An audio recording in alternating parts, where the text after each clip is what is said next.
Ano na ipipila ka mga lumulupyo sa minang bahin sa probinsya sa Sugbo ang apektado usab sa bagyong Auring. Dulaan sa usa ka gatos ka mga tao na stranded sa Pantalan. Mga delivery truck nangatanggong usab. Ang dugang detalye sa report ni Femery Dumabo.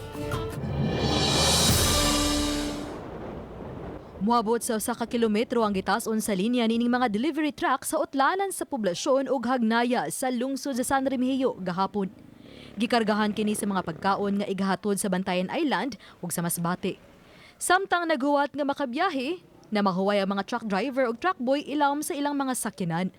Sagad kanila natanggong sa miagi pang Biyernes, human did sa Coast Guard ang mga barko nga makalawig tungod sa bati nga panahon dala ni bagyong Auring. Samtang kining 75 sab ka mga pasahero ang na-stranded, ang gipahimutang sa Hagnaya Integrated School. Lunes or Martes, ma'am. So, maghihintay kayo dito? Opo.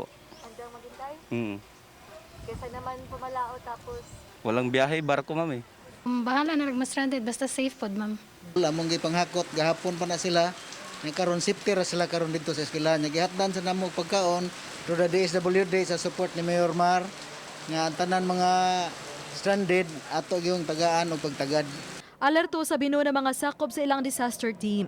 Nasinati usab gahapon ang kusog nga pag-uwan, lakip na ang kusog nga bawdog ang paghangin-hangin diha sa kabaybayunan sa lungsod sa Medellin. Gani matag karon unya ang pagrekorida sa mga barangay opisyalis sa Medellin. Gawa sa pagrekorida, gipersonal ginusab sa pagduaw sa mga barangay opisyal dinhi sa lungsod sa Medellin ang mga nanimuyod daptin sa dagat alang sa pagpahimangno. Ato gini silang balik-balikon og pahibaw diri nga kinahanglan dili po unta mo maabot ang kusog magbalhin na sila daan sa ilang mga sakayan inani kana ilang mga kagamitan na. Apan bisan pa man sa pasidaan nga gidili ang paglawig, adunay gipipila nga nangahas sa paglawig. Gani aduna pay nanagat sa kadagatan sa daan Bantayan bisan sa Kabaluron.